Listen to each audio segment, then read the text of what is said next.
Hi guys, Nick Miller today for 2003 Kubota L35 compact tractor loader backhoe. This is an industrial series tractor loader backhoe, or TLB. 959 hours per meter. Tractor's in good mechanical condition, works excellent. Paint's got scratches and scrapes and that kind of thing. And there's a little bit of corrosion on the fenders. No rust holes, we're just pointing it out. We're going to start right back here at the Backhoe attachment. Tell you about it. Take it to the loader, run the tractor, show you everything works just the way it's supposed to. Get all this snow here in Pennsylvania, and it's making everything slick and icy, but you got to do what you got to deal with for the nice winter so far. Go in the back, it's going to have the BT900 backhoe attachment. Of course, this is a subframe style mount backhoe. Comes equipped with a 16-inch Kubota brand bucket. Does have a hook on the back here for lifting. Backhoe is extremely tight. Look at that. Nothing, I mean, it has virtually not much play or wear at all. Very tight. The guy took good care of it in that aspect. Does have the street pads. Will have standard joystick control. And you can see here on the boom, there's no aftermarket welding or anything of that nature whatsoever. Coming on up here again, standard John Deere control. Tires are about 75% all the way around.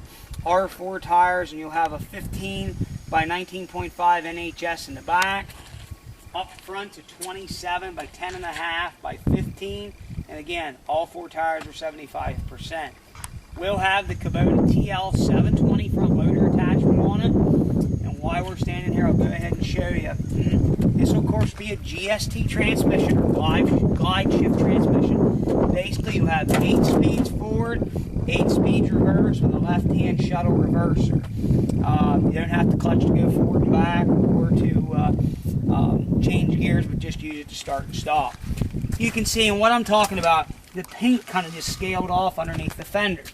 There's no rust holes, nothing like that. It's solid, but I'm just telling you about the paint. The paint's not perfect. If you're buying paint and not condition, buy one somewhere else. And I don't mean that to be rude. I'm just telling you how it is. I like to be 100% honest. Close up the hour meter, 959. Hour meter and tachometer both work the way they're supposed to. Seat's in excellent condition. The only thing we know it does not work is going to be the 2 ROPS lights up top. We just didn't get time to dig into them. But coming up front, we'll have a 66-inch smooth edge front bucket. It's in good shape with a center lifting hook. Sheet metal is in good condition on the tractor. As you can see here, close up the hood and whatnot, it's good and clean. We have had it in our shop and serviced it with all Kubota brand hydraulic filters and oil. Everything has been serviced on that end. Get you close up here to this side of the tires. But these are a good heavy tractor. This is a 35 horse tractor. Will have 540 PTO and the shafts in the back. I think if you ever want to put 3-point on it, you just have to buy the 3-point hitch arms. I'm going to go ahead and fire this tractor up. We're going to run it around and show you everything works.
L35 tractor loader backhoe, please give us a call. If you need a freight quote, we're glad to help you. Glad to see yourself or unclothing in person. You're more welcome to do so. Not anything to hide. We can be reached at 814-658-3066. Thank you very much for checking out Mark Supply 88.